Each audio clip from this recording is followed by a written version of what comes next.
Now? Okay, we're great.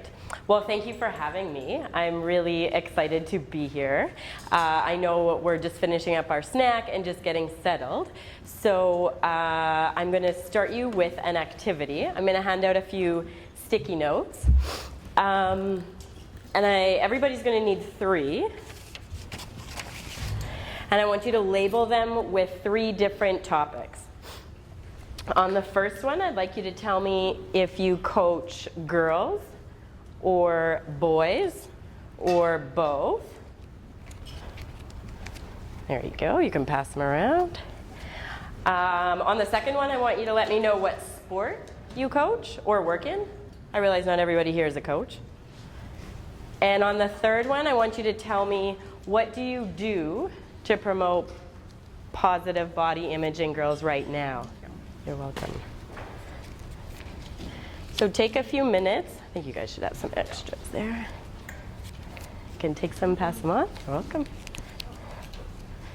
Take some, pass them on. Take some, pass them on. Take a few and pass them along. Are we good?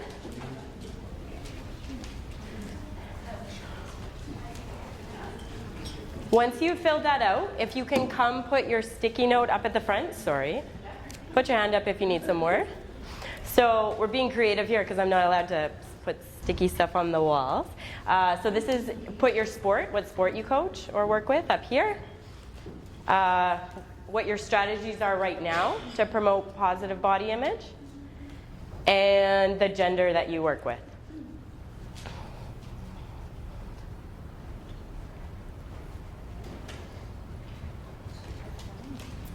Thank you. You're fast. You got it. Sport. Right here. How are you? Yeah? Good.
You don't want me to see your secret?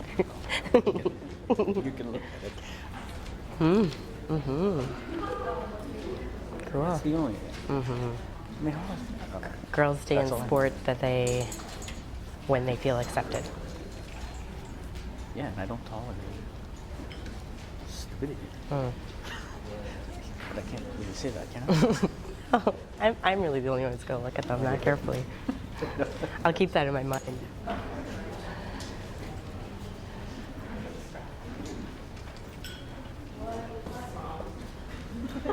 I don't have the right sticky note still.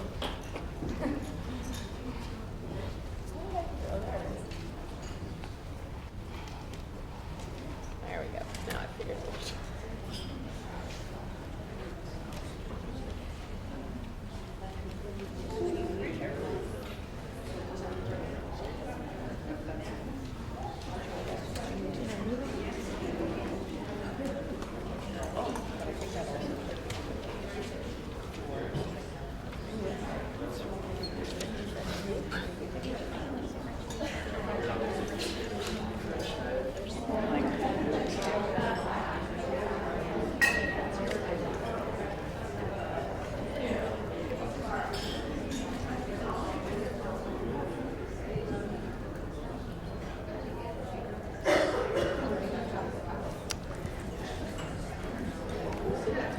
Okay, thank you for sharing that with me.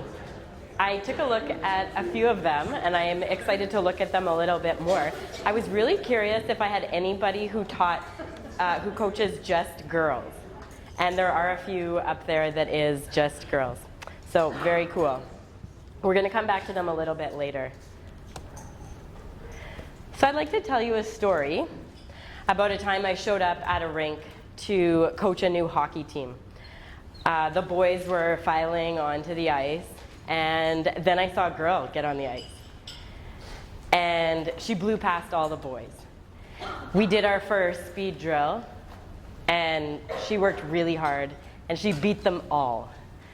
I was standing over at the boards being like, oh my goodness, I'm so excited.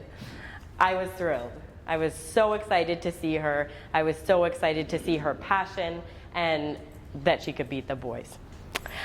A couple months after I met her and started working with her team, I was asked to coach a ringette power skating camp, and it was going to be a team of all girls.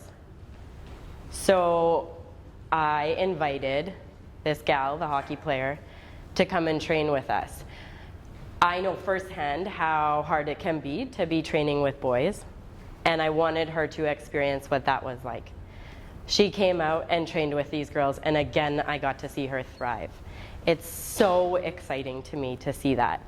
I know I saw some ringette jackets in the room. I think I was sitting behind you guys. Yeah, so that's awesome.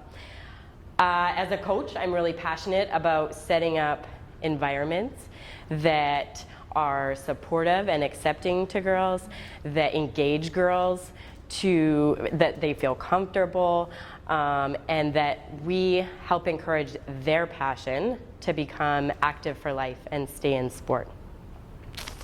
This gal, the hockey player, her mom called me just last week, and I think I've known her now for 5 years. And she's coming back. She's still on the boys team. She's still in sport. I'm so happy to hear. I'm not her main coach. She just comes and trains with me for that specific camp and those sessions. So I'm so glad that there are coaches out there doing something to keep her engaged and supported on her team of all boys. I think it's our job to keep doing that no matter what sport we're in. It's a big job. There are many different ways we can promote girls to stay in sport. The one I'm going to focus on today, though, is positive body image and helping girls develop that. So I didn't know I was going to have a little intro. This is who I am. I did it. I don't like to go on and on about qualifications and experience. You can click through. They're going to, yeah, I made them fancy. So professionally, coach a bunch of different sports, on ice and off ice, dry land for both of those teams. Personally, when I'm not working in sport, I am usually doing sports. So I run half marathons, I train on a women's cycling team, and I do a lot of yoga. So that's me. Before I get too far into the topic, I have to disclose that I'm biased. You can probably tell from my first story that although I love to see all kids participate in sport, I'm extra passionate about promoting girls in sport. I coach both genders on a daily basis, but there's something inside of me that gets a little extra excited to see that girl on the boys hockey team skating faster than them. I want to clarify that my background in coaching and my big end goal is largely centered around promoting sport so that athletes stay in sport. I know and commend those of you out there who are working with high performance and elite athletes, and that's amazing. Today, though, I'm going to talk about what we can do to keep girls active for life. The picture up there, that's my mom. When she turned 60, she took my Learn to Skate adult class. That's the kind of active for sport stuff that I love. By the way, we're both better at skating than selfieing. Yeah. I'm like, no, Mom, the camera is over here. You're pointing. Okay, this is going to be as best it gets. My last disclaimer is that today we're going to talk about girls. Which, let's pause for a minute and say, like, hooray. This is incredible. I'm so proud of Manitoba that we're having this day. I'm so glad we get to just talk about girls today. But a lot about what I'm going to talk about is applicable to boys as well. It's body image affects all of us, young and old, male and female, everybody in between.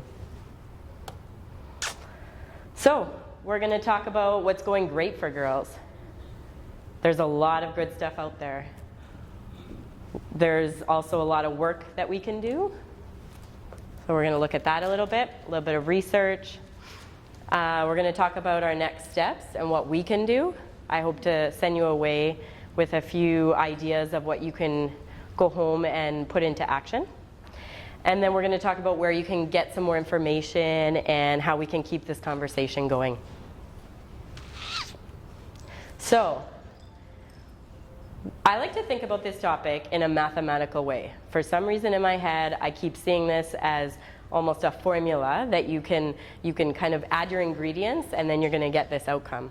So I'd like to propose to you that girls participating in sport, when you add a supportive training environment, your outcome is going to be positive body image and lower dropout rates for girls. So keep that in the back of your mind. Think about what that is like for you in your sport, and we're going to come back to that. So what's going great? The last 2 Olympics, women's performance has been incredible. Lots of great things happening across the world, nationally and provincially. Again, Sport Manitoba is hosting first Sport LeadHERship conference. Initiatives to promote girls in sport are taking place across our country and province. It's great to see the conversation has started and that you're here to continue the conversation. What's not so great? I'm going to give you a minute to read those.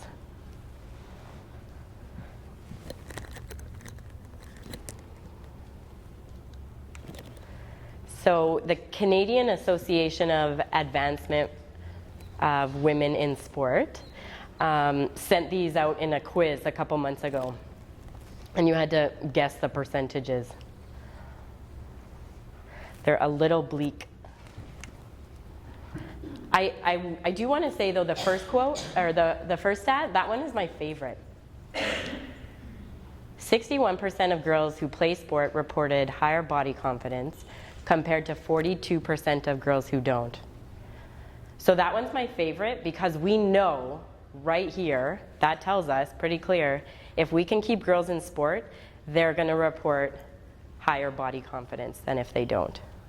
So that's awesome. Even though it looks discouraging, that stat is my favorite.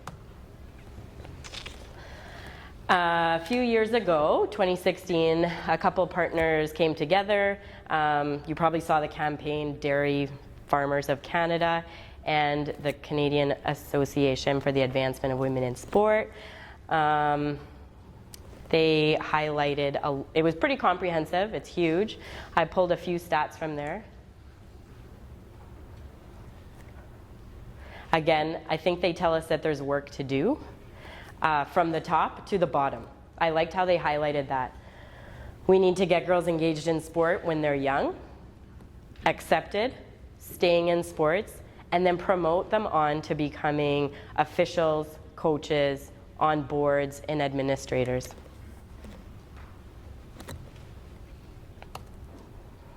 Okay, so I'm an optimist. I don't want to dwell on these unfortunate stats. We could read them forever. There's tons and tons of them. But I want to move our focus to some action items that we can do for girls. They're going to be things that you can take home, put into practice, and we're going to talk about ways that's a reality for you in your sports. So, I think there's 8 of them. Go for it. Yeah, you can just click through them. We're going to go through each of these in detail. It's kind of a long list, maybe. Okay. We can start by walking the walk. This might be the hardest one to work on. Talking about our own bodies using positive language, talking about what we can do to take care of our bodies, that might be pretty tough, but I think that that's where we start. Maybe we talk about and be real. I liked, just before me, Bill said, you know, be real. Honestly say, you know, I'm working on this. I need to do better at this. I don't know the answer to that. So be honest. I think when we are realistic and honest with our athletes, that we're more real to them. So maybe you talk to them about taking care of yourself better by healthier sleep habits, healthier food choices. What are you doing to make time for healthy activities in your lives? Personally, I know that I can walk the walk and model this behavior better when I focus my thoughts on what my body allows me to do. So my body allows me to run half marathons and train on a women's cycling team. That's incredible. I'm so thankful for that. Those things that I get to do, they define who I am, and I'm so thankful. When I stop and think about what my body lets me do, it's so much easier to be positive. We need to set a great example by doing that. Unfortunately, it's not as easy as it sounds. I think that there are so many things in the world that challenge our healthy, positive body image. So I want to talk a moment about, we're going to rewind back. In 2012, I started working with the Provincial Council of Women of Manitoba. And our goal was to petition the provincial government to get them to adopt health at every size focus in their campaigns and marketing to Manitobans. So you probably have heard this, like Manitoba in Motion and stuff like that. We wanted them to switch the focus to encouraging Manitobans to make healthier food choices and to make healthy activity a part of their day instead of promoting weight loss as like an indicator of health. So during that time, I sat in on a session that was put on by somebody who worked for the Eating Disorders program at the Health Science Center in Winnipeg. And she stood up there and she told us, it left me awestruck. She admitted that she struggles with maintaining positive body image. And I was like, whoa. On the surface, it didn't seem like that would be a concern for her. And B, you work in that industry. How do you have struggle with days with your body image? But what it did make me realize is that none of us are immune to it. Coaches, our athletes, everybody, we all have to work on maintaining those positive ideas. Nobody's immune to it, not somebody who works in the industry. I'm going to suggest that that's the case even with your athletes. I know that we can all think about that girl who's confident. Like she knows she's killing it out there and she knows it and she doesn't forget it.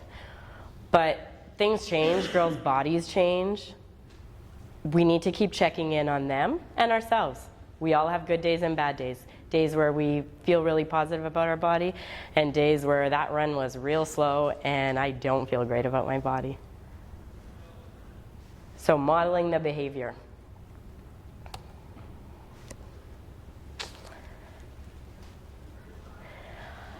So I think that first one was probably the hardest one to do for us, to keep modeling that. I think this one's probably the most important. One of my friends is a coach, and her and I have started team coaching her daughter. After the first competition I took her daughter to, the mom, the other coach, wrote me an email and said, thank you, I'm going to change the name, thank you for teaching Katie about positive self-talk. I think that's been what's making the difference for her. After my jaw hit the floor and I wiped some tears out of the corner of my eye, I realized how important it is for us to help teach our athletes to do that. In the coaching that I do a lot of one-on-one and a lot of private sessions. So I get them to go do something By the time, they're not even back to me yet from finishing performing it, and they're telling me what they know what they did wrong. I can actually do it better. This is what happened, coach. Yeah, I'm getting some nods. The kids know. By the time they've gotten into that sport a bit, they know when they make a mistake. They know what they could have done better. So let's help them reframe that. Now we pause. We pause until they can find something positive to say.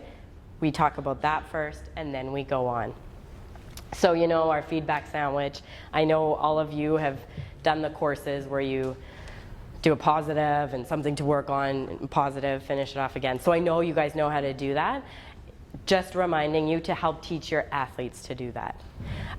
That's, I think, where we'll start making a huge difference. I have an athlete who's 17. I have worked with her very on and off for a number of years, but 2 years ago she moved to permanently train with me. She's shy and quiet and extremely critical of her own performance. Unfortunately, she hasn't had very consistent coaching over the years, and I think that's only exacerbated her lack of confidence. So I'm going to explain why I'm looking silly in that picture in the bottom. She comes to the rink, and we are working daily. Our main job is her own positive confidence. So there's this like saying out there that teenagers and internet memes, and it's I literally can't even. It's you'll see it and you'll hear it, and it's probably my least favorite one. So then I saw this shirt, and you probably can't read it, but it says maybe you literally can even. And I started wearing it to the rink on the days that I train with her a lot. I have to like wash it a lot. And my goal is that by the time she retires from competitive sport, she believes just the odd time that maybe she literally can even. It's crazy. I've moved her to training in a more competitive environment. She's at the same level as the others she's training with. She will tell you I don't deserve to be here. She's so talented, she doesn't see it. It's a huge deal. So let's teach them, hopefully younger than 17, because at 17 it's tricky. You got to buy the shirt and everything, it's a lot. So hopefully before that, with the kids you're working with, we start that idea about talking to ourselves. And she has to pause, we time out. She can't say something negative until we've talked about something she did good. Talk to me after, I'll tell you where to buy the shirt. Okay, so talking about nutrition in a positive way. I'm hearing more and more, it's awesome to hear about coaches, heard it from Bill before. We get to talk to our athletes about a variety of different topics. Nutrition can be a sensitive one. Media can make us really feel like we should be restricting foods from our diets. But I think what we really want to push at the end of the day is we want our girls to have, we want them to be healthy, and we want them to have a positive relationship with food. So instead of thinking about teaching them what they should be restricting, let's talk to them about food in a positive way. What do you want them to add into their diets rather than what do you want them to take out? I'd like to propose that we can kind of create a cyclical effect with this. Like it snowballs, I think. So we have these girls, and they're participating in sport. And we learned on the first slide that comes with increased self-confidence. We're working on that positive body image. Now, because they're going to start loving their bodies more from participating in sport and focusing on what their bodies can do, they're going to have a more positive relationship with food, and they're going to make better choices about what they're putting in their bodies. So then their bodies are going to continue to stay healthy, they're going to keep participating in sport, building their confidence, making better food choices, and it's just going to keep going around and around and around. I really want to encourage you to go home, and when you're doing your dry land, your, however it looks for you in your sport, talk to them about positive nutrition habits that they can make, not restricting. There's that's a whole other talk, to talk about restrictive diets and what the outcomes of those are.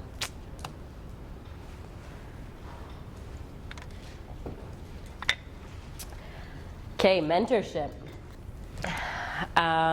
Girls need girls to look up to. We need girls at every level of sport to continue promoting girls to get involved in sport, and then to stay involved in sport and eventually mentor. Mentorship's really important. Girls need to talk to girls about everything. Girls need to talk to girls about body image issues. Girls need to watch other girls demonstrate healthy body habits. If you're in a sport and there's a lack of girls on the team or in leadership or on the board or as officials, take a look and see what you can do. Can you engage an older female athlete? Can you set up a structured mentorship model?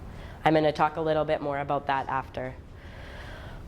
But when we can keep our girls in sport and promote them to leadership positions, we have a better chance of continuing to promote healthy body image in our athletes.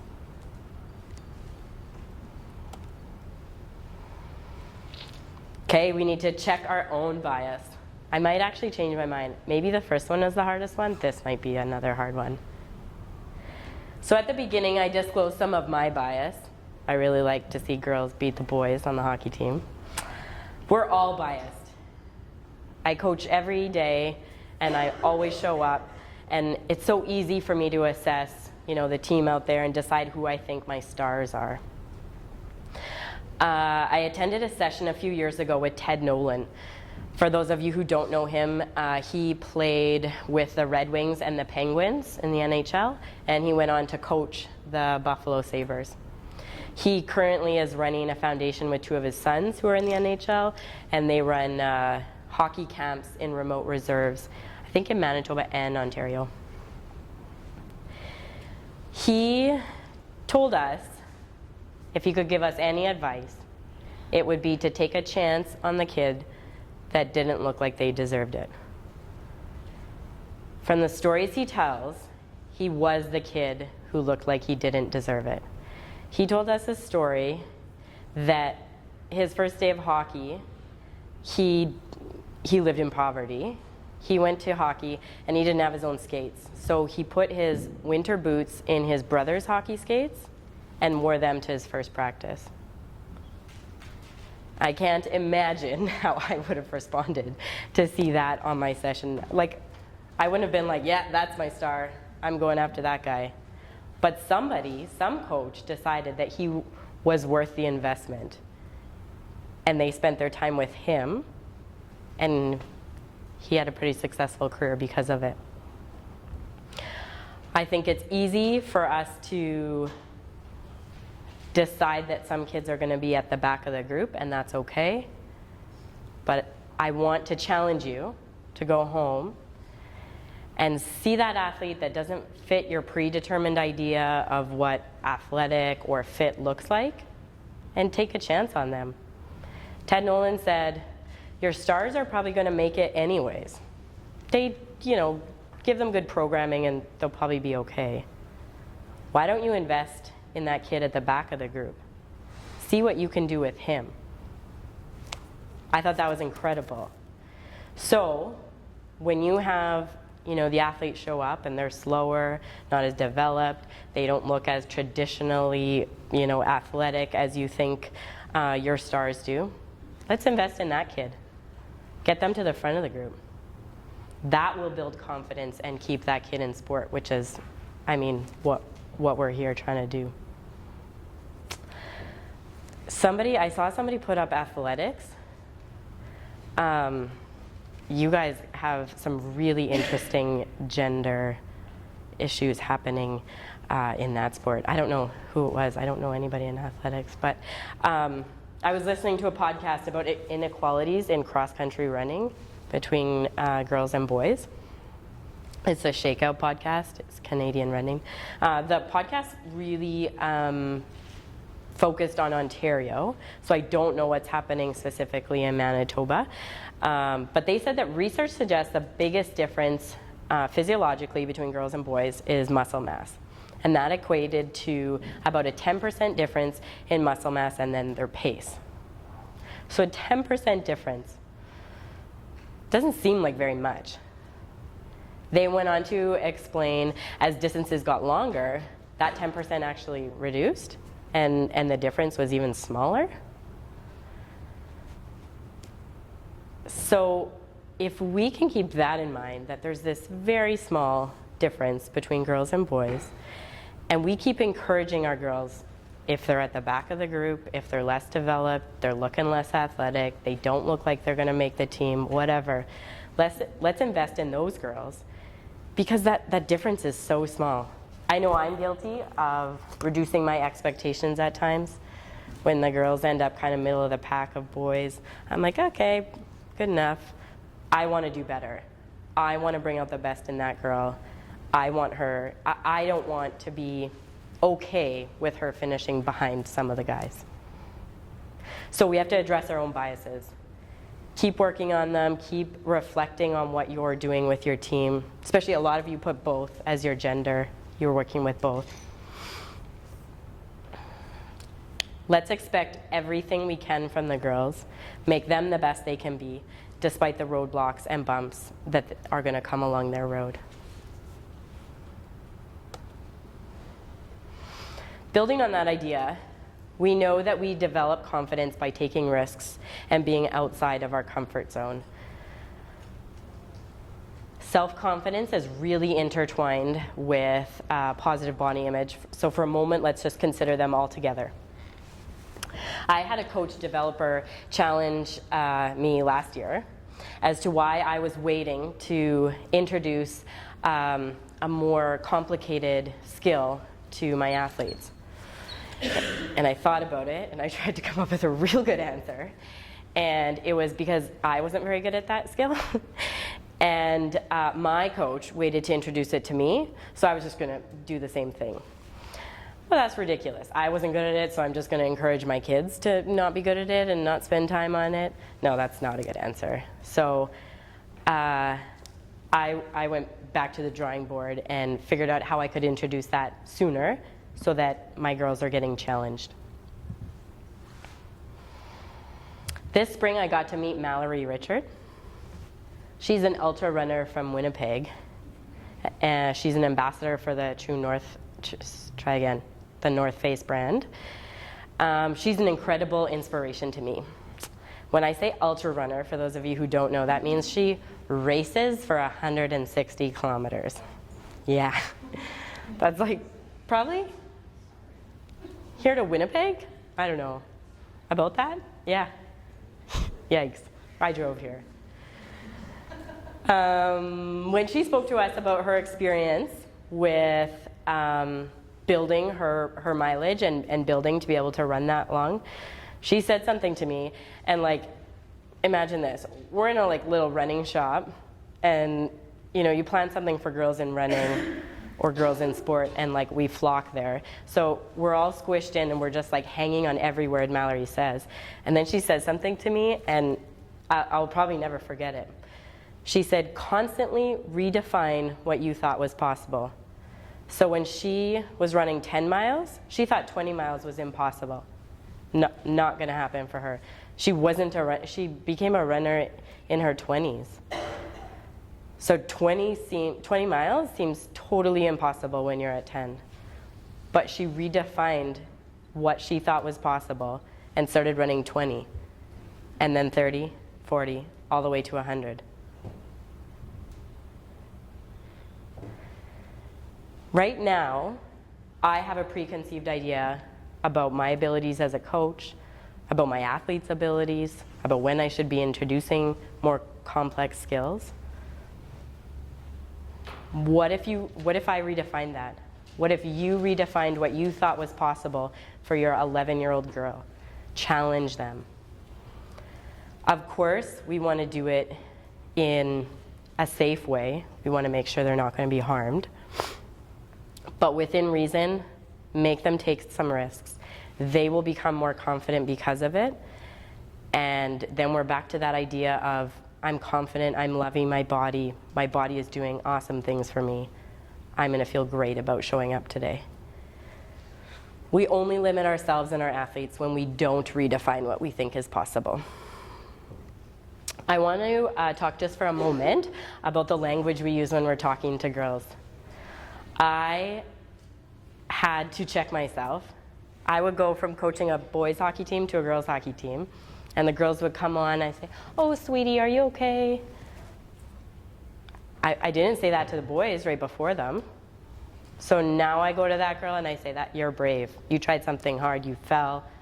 You're brave. You're courageous." Our athletes are constantly trying things that they don't think they can do. We get them to do that all the time. That's courage. I don't know if I do something every day that I don't think I can do. They are courageous. So let's talk to them with that language and make sure that we are helping them feel brave and courageous.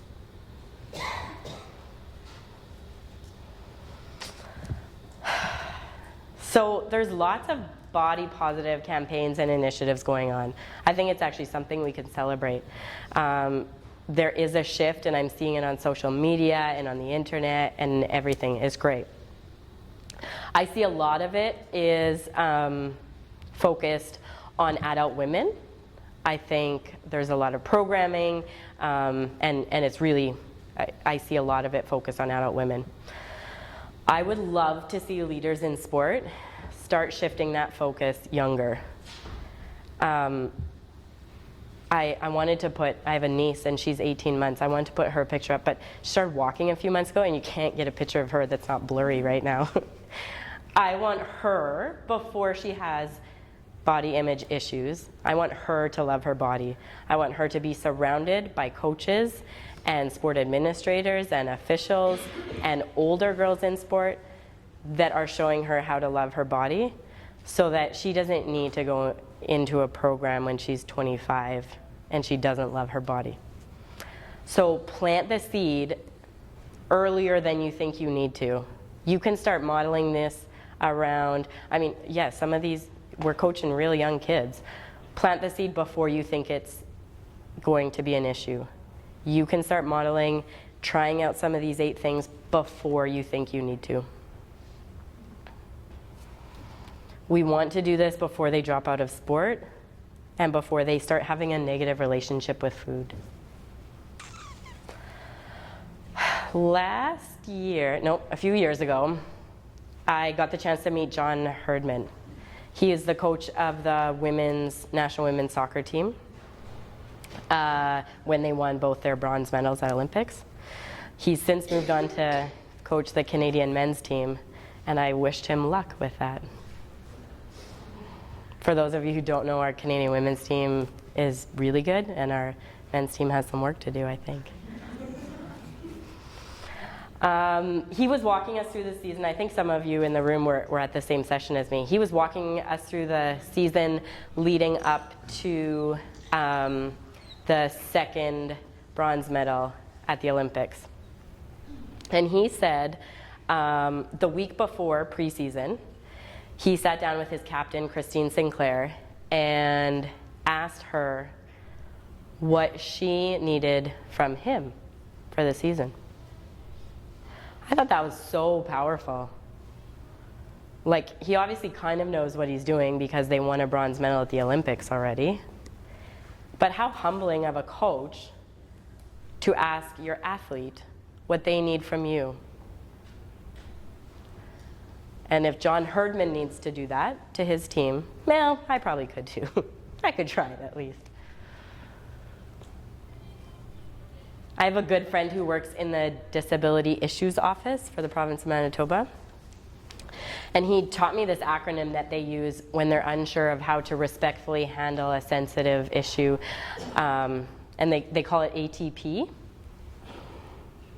Ask the person. It's pretty simple, but it's also pretty brilliant.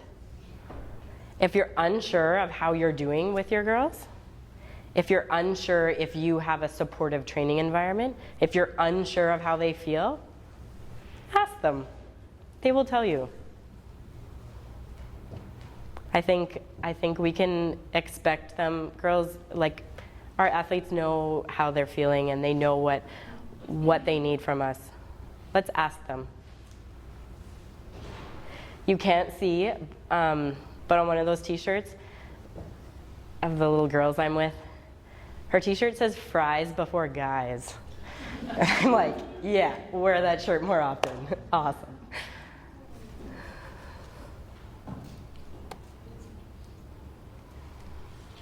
So we're back to that equation again. So we have girls participating in sport.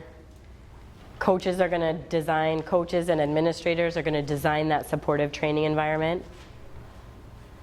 Then we're going to have that outcome of positive body image and lower rates of dropout for girls.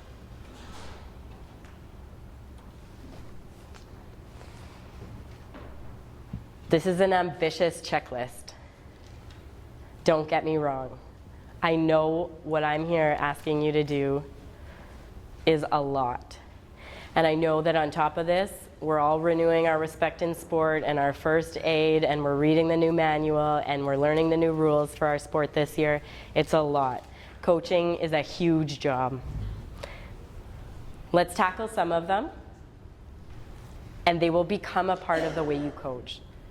Some of these that I've been working on for a while are second nature now. Some of them I got work to do. Once you've tackled a few, tackle a few more. You will set yourself apart by doing this, and you will see a difference in how you're engaging and keeping girls in sport.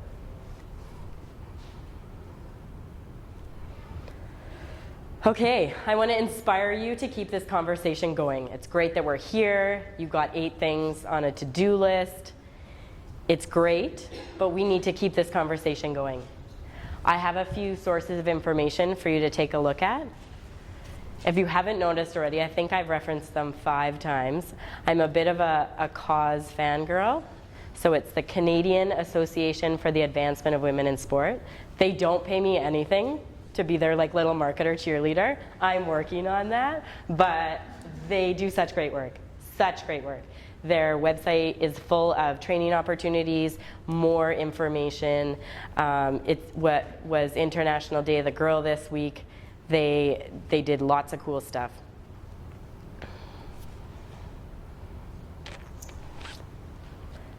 They partnered with Canadian Tire Jumpstart and released e-module for training. It's called Keeping Girls in Sport. They also worked with Coaching Association of Canada. It's free. It's 90 minutes long. It's free for a limited time, so log in sooner than later if you want it to be free. After that, it's still pretty affordable, I'd say. I think we get CAC points, yeah, for doing it. We're all looking for our points this year. You know, we know that if we can keep girls in sport, they're going to report higher confidence and more positive body image. So that's a great place to start, keeping them in the sport. I'm going to challenge you to go home and continue this conversation with your club, with your board, with your athletes, with the team of coaches you work on. I think like I said, we've done a lot of good work, but we have a lot to do. So Carolyn Toronto, who unfortunately had to leave, she repeatedly reminds me about finding quality sport and what quality sport is. You're smiling because you hear that from her all the time? Yeah, yeah. If I had like a dime for every time Carolyn tells me, quality sport, Megan, quality sport. Her thing basically is that, you know, we need to find quality sport and get our athletes involved in that. So find quality sport programming for your girls. It's out there, you gotta look, but it's for sure out there. You want to find them coaches who address self-confidence. You want to find them coaches who are developing programs that incorporate those other ideas that girls face. On that note, I'm going to shamelessly plug a program I'm working with. It's called Run the World. It's a girls running program, and every week there's curriculum that talks about a different issue that girls face. So body image is one of them, self-confidence, resilience, empathy, all kinds of good stuff. If you want to talk to me about that, we can chat later. There should be some information in your conference packages. Right now it's just happening in Winnipeg, but I would love to see this be offered in other communities. There are, of course, many others doing great work as well. I like to fill my social media with good influences. If you're a social media person, yep, take a picture of that slide. Those are great Instagram accounts to follow. There's cool stuff going on out there. It helps me keep me inspired. It reminds me, of things I'm not doing and what I can do better. If you have a few that you love, I'd like to hear about them. If I missed any good ones. Yes, please do. A friend of mine that I went to university with started up her own initiative. It's called Rising Strong. Cool. So it's all about, she's really focused on her own positive body image through social media, but she also started an organization and does workshops with young girls just focused on Awesome. self-confidence and body image. And she does it with young boys too. Awesome. Great. Okay, Rising Strong. Do you think that's the Instagram handle, @RisingStrong? It's underscore and then Rising Strong. Yeah. Underscore Rising Strong. There you go. Cool. Thanks for sharing. I'm going to check that one out. So it's just one way. There's lots of different ways we can kind of inspire ourselves and keep up with this. Okay. We are going to, at our tables, hopefully, everybody's kind of sitting in small groups. I just want you to take a few moments and chat amongst yourselves. In terms of your sport, in your context, maybe you're already doing 7 out of those 8. I want you to talk about what you can go home now and do to keep promoting positive body image for girls in sport. At your table. But if anybody was so brave as to maybe share with a larger group, we're just going to spend a minute or two doing this. Maybe share how one of the 8 ideas we talked about, how it can play out at your club, in your sport. Or if you have one that you'd like to share that we didn't touch on. Is anybody brave? I know it. There's brave ones. Here we go. We talked about the idea of punishing yourself for eating something and letting you know, like, if you're going to eat something, own it. And that idea that, I'll work it off, and then kind of giving them a realistic idea of, like, if you eat the donut, it's going to take you 4 hours for running through work off. So just letting them know that that's not realistic. Yeah. You should not be punished. Yeah. If you're going to eat it. Enjoy Yeah. it. Yeah. Like, there's no sense beating yourself up about it. Make a decision and live with that decision. Yeah. It's just moderation is going to be a big thing. Yeah. And I love that, totally. Even, I sometimes have to correct myself and be like, oh yeah, I went for a long run today, I can have this. No, actually, I deserve to eat cake when I want to. I didn't have to run 10 miles and I don't have to tomorrow, and I can just eat this and love it. Yeah. This will be sport dependent, given your access to, like, so with tennis, you only have so much court time. Mm-hmm. You can choose what you do on the court, but one thing, about a year and a half ago, that I started doing with some of the girls is just doing yin yoga and getting, like, putting an emphasis on recovery. Like, sure, go do your stretching, etc., but being able to do a different activity where you're present to your body and Yeah. get to experience it and accept it in a different environment than when you are training and performing, because they're just always performing. Yeah. Yeah. As opposed to just getting to experience it and be aware of recovery, and I think that made a huge difference for them. Yes. All of my athletes do yoga with me, no matter the gender or sport. My hockey players, I don't tell them they're doing yoga with me. I don't tell their moms and dads, but yoga. I could go on and on about how that's affected me, but I definitely would agree. You see it in your athletes. I think it can really change their mental game about a lot of things. Yeah. Yes? I have a whiteboard that comes out every session. Each child has to determine what their goal is for their week and what their goal is for that day, and they cannot repeat it.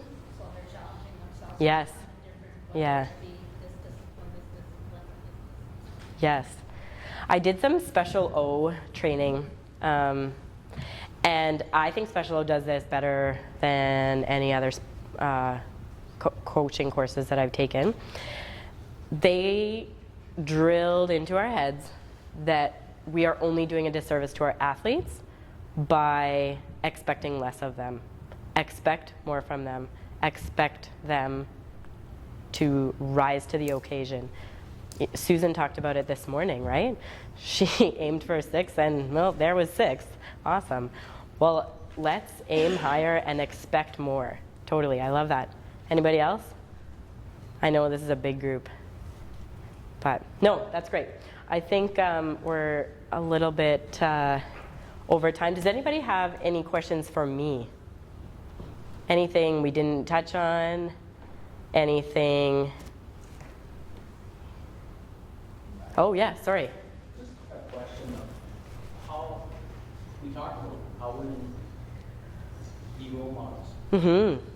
but I find we're focusing sometimes on our high athletic level athletes, Mm-hmm. and this is hard. That's okay.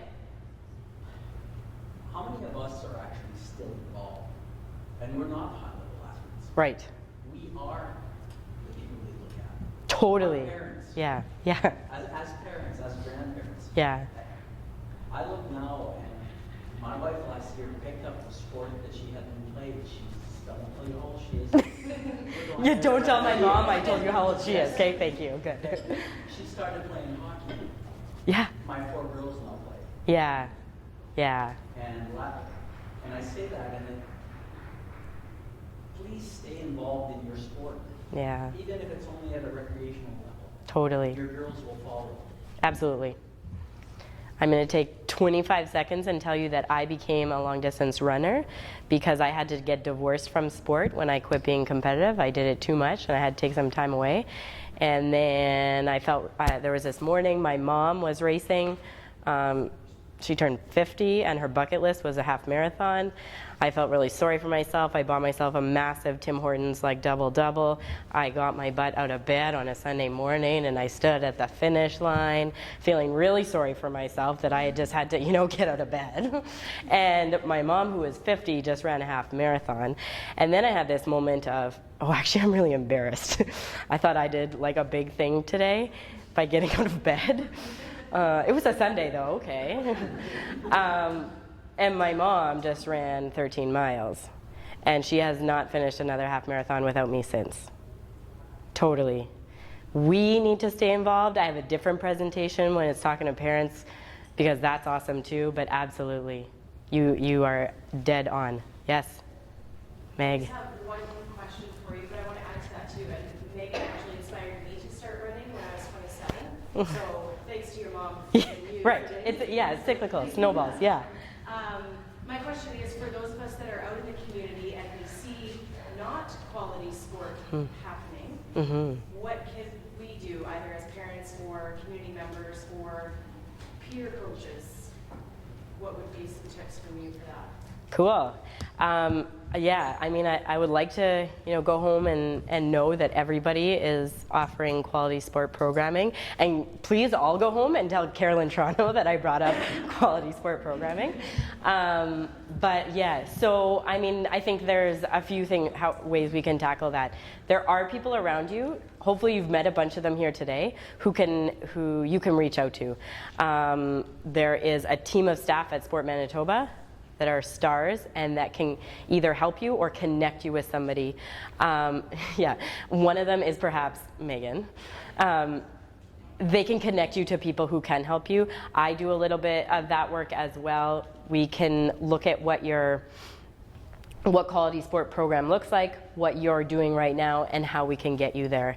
I've had a lot of fun doing that with a few sports a lot, and I'd be happy to chat with you more. But reach out. You have networks, you have Sport Manitoba, you have me. Yeah, I think you have a few facets to go for there. Yes, so glad you're running, and I'll go home and tell my mom you said that, but I won't tell her that we also said how old she was. Okay, so thank you. I feel very reassured that all of you are making it a priority to promote healthy body positive-ish for girls. I walked in today and I saw Kylo's 2 little girls and I was like, yep, I'm at the right place. This is great. I'd love to hear from you, continue the conversation, email address, Instagram, however. I'm Megan Rafferty on Facebook. Add me, find me, chat with me.